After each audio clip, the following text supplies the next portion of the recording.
네, 이번 시간에는 이제 개발할 때 중요한 개념 중 하나인 인증에 대해서 배워보겠습니다. 그리고 인증을 위해서 흔히 사용되는 JSON 웹 토큰에 대해서도 공부를 해볼게요. 먼저 인증이 먼저 알아보겠습니다. 우리가 어떤 서비스를 사용하려고 할 때 당연히 요즘에 로그인을 하죠. 그 로그인의 방식에는 일반적인 아이디 패스워드 방식이 있고, 지금 제가 소개팅 앱에 간단하게 구현하려고 하는 것처럼 휴대폰 번호로 인증하는 방식도 있을 겁니다. 그리고 오늘날에는 많은 기기에서 생체 인식 로그인도 지원을 하고 있죠. 어쨌든 이런 식의 필요한 정보를 클라이언트가 서버한테 보냈을 때 서버는 그 정보를 보고 이게 특정 사용자가 맞구나 라고 확인이 되면 다시 리스폰스에 액세스 토큰이라는 걸 담아서 내려주게 됩니다. 그래서 이 클라이언트가 본 리퀘스트를 보고 이제 맨 처음 로그인을 할 때 서버로 가는 리퀘스트겠죠. 그것을 보고 사용자 누구구나 라고 인식하는 거. 그러니까 서버에서 사용자의 신원을 확인하는 작업을 인증이라고 합니다. authentication이라고 합니다. 그럼 클라이언트는 이 액세스 토큰을 받게 되겠죠. 물론 이제 로그인에 필요한 정보가 올바랐을 때만 그렇고, 회원에 해당하지 않으면 당연히 회원이 아니라거나 뭐 아이디는 맞춤 패스워드가 틀렸다거나 이런 응답이 내려오게 되겠죠. 요즘에는 참고로 보안상 일부러 애매모호한 답변을 내려주는 게 맞습니다. 그리고 이제 인증을 보면 한 번 액세스 토큰을 받고 나서는 클라이언트가 이제 다음 리퀘스트를 보낼 때마다 해당 리퀘스트에 서버가 주었던 액세스 토큰을 담아서 보냅니다. 우리가 영화관이나 놀이동산 놀러 갈 때 티켓을 앞에서 보여주잖아요. 비슷한 원리라고 보시면 되고, 이 액세스 토큰을 받게 된 서버는 이제 이 사용자가 누군지 인증을 다시 한 번 더 한 다음에 이게 누구구나라고 하고, 이제 그 사용자가 일반 사용자일 수도 있고 좀 고난이 높은 사용자일 수도 있고 관리자일 수도 있고 다양하겠죠. 그렇게 미리 서버에서 구축되어 있는 권한 등급에 맞게, 그리고 거기에 맞게 설계된 권한 정책에 맞게 신원이 확인된 사용자가 특정 리소스나 기능에 액세스할 수 있는 권한을 부여하거나 부여하지 않게 됩니다. 이걸 인가라고 하고 authorization이라고 하죠. 우리가 흔히 쓰는 서비스로 예를 들자면 일단 일반 회원으로서 로그인에 성공하면 특정 일반 회원으로 인증은 된 거지만 관리자만이 쓸 수 있는 기능을 함부로 쓰게 해서는 안 되겠죠. 그러면 관리자 전용 기능은 인가받지 못하게 될 겁니다. 이렇게 인증과 인가는 서로 분리된 개념이고요. 이번 로그인에서는 이제 이 인증 부분을 다뤄보는 거고, 나중에 많은 작업들을 하고 나면 이제 로그인에 성공해서 그 뒤에 리퀘스트를 보내는 사용자들 대상으로 이제 어떤 작업은 할 수 있고, 또 회원과 비회원 간에, 더 나아가 서비스가 발전하면 뭐 관리자와 회원 간에, 또는 무료 회원과 유료 회원 간에 어떤 차등을 둬서 인가 정책을 둘 수 있을 겁니다. 이런 부분은 차차 나중에 또 배워가도록 하겠습니다. 그래서 인증과 인가는 이렇게 다른 개념을 나타낸다는 사실만 기억해 주세요. 그러면 이 액세스 토큰은 어떤 형식으로 서버에 전달이 되는 걸까요? 제가 이전에 가르쳐 드렸던 HTTP 리퀘스트의 포맷을 한번 살펴보면, 이제 예전에 제가 메시지 헤더스 부분을 설명드린 적이 있는데, 이 부분에는 지금 보이는 것처럼 어떤 키와 그리고 그 값이 있는 형태로 여러 헤더들이 담길 수 있다고 말씀드렸죠. 이 액세스 토큰은 지금 여기 authorization 이런 키에 그 뒤에 bearer라고 하는 것이 붙은 문자열에 한 칸 띄고 액세스 토큰 문자열에 들어가게 됩니다. 그래서 이런 식으로 보통 액세스 토큰을 담아서 보내게 되고, 물론 다양한 방식으로도 액세스 토큰을 전달할 수 있지만 이게 표준적인 방식이기 때문에 이렇게 구현해 주시는 게 좋습니다. 이 bearer라고 하는 문자열은 소지자라는 뜻인데, 이제 액세스 토큰을 소지하고 있는 사람이라는 뜻인 거죠. 이 부분은 실제 국제 표준에서도 사용되고 있는 문자열이기 때문에 되도록이면 이 스펙대로 구현해 주시는 게 좋습니다. 그럼 이제 액세스 토큰이라는 게 정확히 어떤 문자열인 거냐라는 궁금증이 남는데요. 그건 이제 개발자의 마음이지만 요즘엔 주로 JWT, JSON 웹 토큰이라고 하는 것을 주로 사용합니다. 그럼 JSON 웹 토큰이 먼저 보여드릴게요. JWT로 검색하고 들어가 보면 JSON 웹 토큰에 대한 설명이 나와 있습니다. 이제 워낙 설명이 잘 되어 있어서요. 이제 설명 부분에 이 JSON 웹 토큰은 개방된 산업 표준의 방법인데 두 당사자 간의 어떤 클레임을 나타내는 방법이다라고 되어 있습니다. 간단하게 설명을 드리면 JSON 웹 토큰은 이렇게 생긴 문자열입니다. 무슨 말인지 전혀 알아볼 수가 없죠. 별로 어려운 게 아닌 게 일단 이 빨간색 부분은 그리고 이 점으로 지금 구분이 되어 있는데 총 세 부분으로 되어 있거든요. 이게 헤더 부분, 페이로드 부분, 버리파이 시그니처 부분인데 일단은 이 빨간색 부분은 여기 있는 이 문자를 보이시나요? 이 제이슨 이 부분을 베이스 64 URL 인코드라는 걸 해가지고 넣은 부분이고 이 보라색 부분도 마찬가지로 이 부분 있잖아요. 지금 여기서부터 여기까지 이 부분도 마찬가지로 여기에 있는 데이터를 그대로 베이스 64 URL 인코드에서 집어넣었고 이제 하늘색 부분이 중요한데 이 베이스 64 인코드를 한 후에 헤더와 페이로드 부분을 둘 다 한 값을 그 사이에 점을 넣어주고 그 뒤에 여기 시크릿이라는 걸 넣게 되는데요. 저는 포리 시크릿이라고 넣어볼게요. 여기 이 부분은 서버만 알고 있는 비밀 값입니다. 이제 임의로 정하면 되는데 이 값들을 그대로 다 이런 식으로 이어서 HMAC SHA-256이라고 하는 연산에 집어넣게 되면 이런 식의 하늘색의 어떤 특정 서명값이 나오게 됩니다. 그럼 이 서명값이 지금 이 마지막 시그니처 부분인 건데요. 이제 이게 액세스 토큰인 겁니다.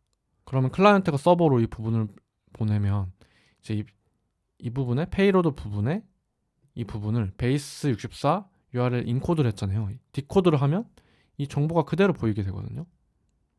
네. 그러니까 여기에 우리가 지금 뭐 네임 존도 이런 정보들이 있지만 우리가 이제 서비스에 사용할 필드 명대로 그대로 정의를 해서 사용하면 돼요. 커스텀하게.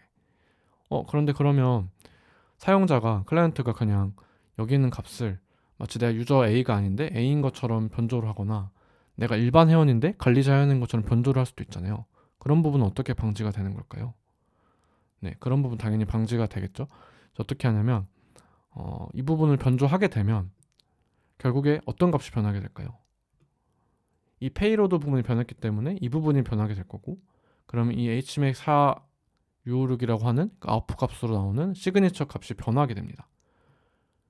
그러면 클라이언트에서도 이 값을 그거에 맞게 변환 값을 변조한 값에 맞는 시그니처를 입력해서 넣어줘야 되거든요. 근데 그게 불가능합니다. 왜냐하면 이 포리시크릿이라고 하는 건 서버 쪽, 그러니까 서비스를 만든 쪽에서만 알고 있는 개념이 만든 쪽에서만 알고 있는 문자열이에요.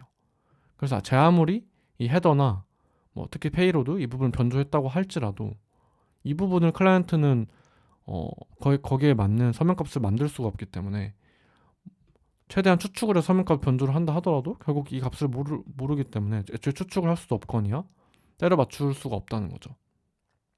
그래서 이제 그런 부분에서 안전한 어떤 방식이라고 할 수 있겠고요. 좀 더 이 부분을 눌러서 자세하게 한번 살펴볼게요. 네.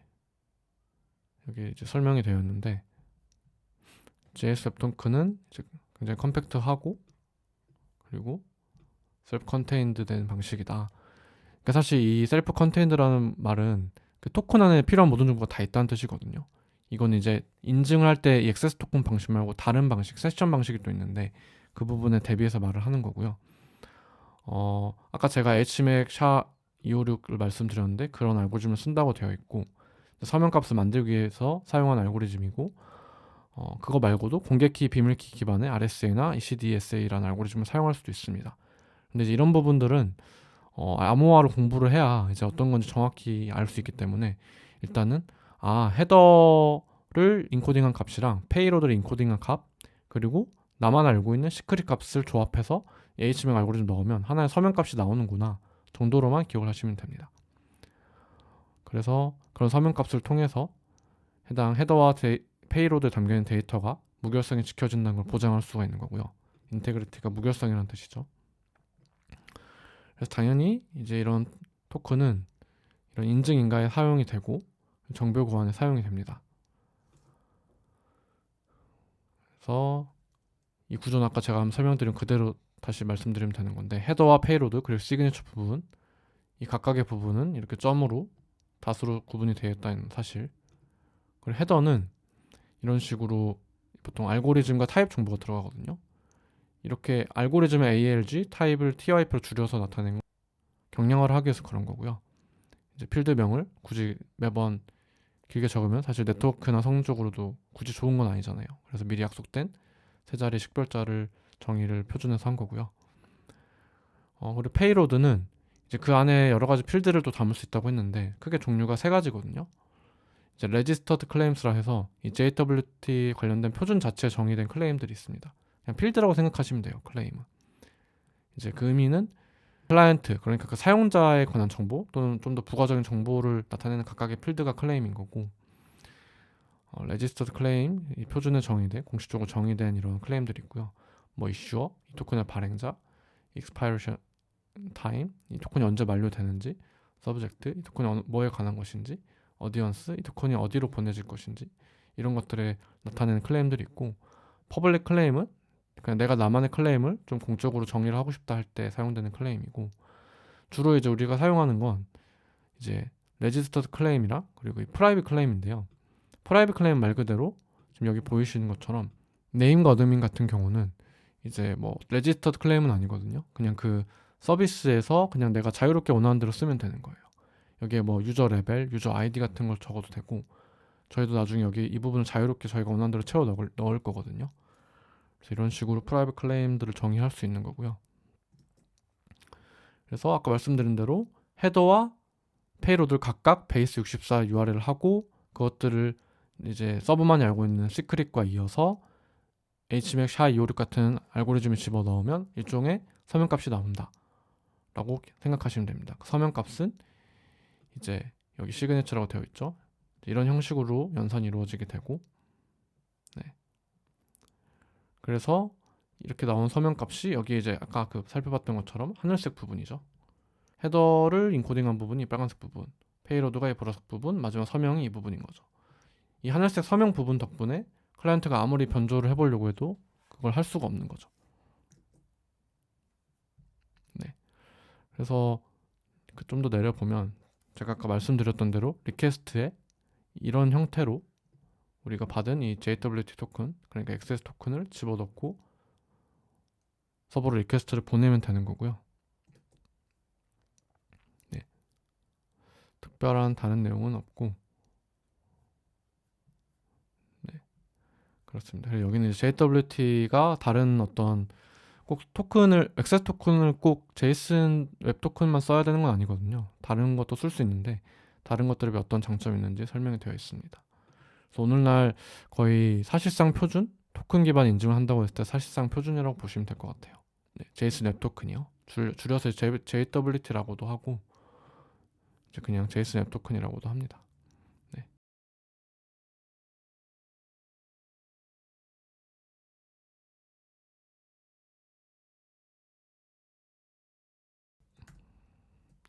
여기서 제가 지금 여기서 뭔가 서명값을 막 바꿔볼게요. 이런 식으로 인밸리드 시그니처라고 뜨죠. 지금 이 헤더 부분, 페이로드 부분을 갖고, 그리고 제가 입력해줬던 포리 시크릿이라는 걸 가지고 서명 값을 내봤더니 제가 여기 썼던 이 부분과 다르다는 거예요. 이런 식으로 서버에서 엑스 토큰을 검증할 수 있게 되는 겁니다. 그러니까 믿고 쓸 수 있다는 거죠. 제이슨 웹 토큰을. 네, 제이슨 웹 토큰에서 이제 한 가지 주의사항은 아까 보여드렸던 헤더나 페이로드 부분에는 비밀 정보를 담으면 안 됩니다. 왜냐면 그 베이스 64 인코딩 디코딩은 어떤 암호화가 아니에요. 단지 여러 문자열들을 어느 시스템에서나 국제적으로 어느 시스템에나 아무 문제 없이 돌아갈 수 있도록 하기 위해서 쓰이는 베이스 64 인코딩이라고 하는 걸로 그냥 단순 인코딩을 하는 거기 때문에 바로 디코딩도 할 수 있거든요. 보여드리자면 지금 이 보라색 부분, 이 페이로드 이 부분이 이 보라색 부분으로 변했다는 거잖아요.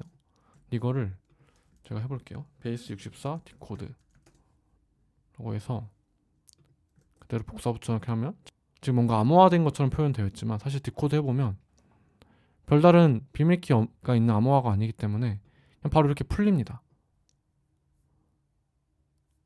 그래서 그 헤더와 페이로드 자체에 너무 시크릿한 정보를 담으면 안 돼요.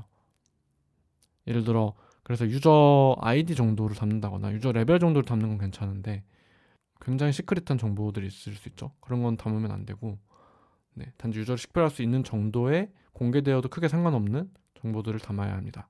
클레임으로요. 네, 그래서 이때까지 제가 인증이 뭔지 그리고 액세스 토큰으로 주로 쓰이는 JSON 웹 토큰이라는 게 뭔지 설명을 드렸고 이제 다음 시간부터는 라이브러리를 사용해서 이제 외부 패키지를 사용해서 한번 이 JSON 앱 로그인을 시도하는 클라이언트에게 이 JSON 앱 토큰을 액세스 토큰으로서 내려주는 기능을 한번 구현해 볼게요. 그리고 잠시 마치기 전에 이제 사실 인증 인간은 큰 주제이기도 하고 중요한 주제거든요. 그리고 인증을 수행하는 방식으로는 제가 이번 시간에 설명드렸던 이 토큰 기반 인증도 있지만 세션 기반 인증이라는 것도 있습니다. 그래서 일단은 이번 시간에는 우리가 앱을 구현 좀 더 빨리 하는 거에서 주안점을 두기 위해서 이렇게만 남겨두고요.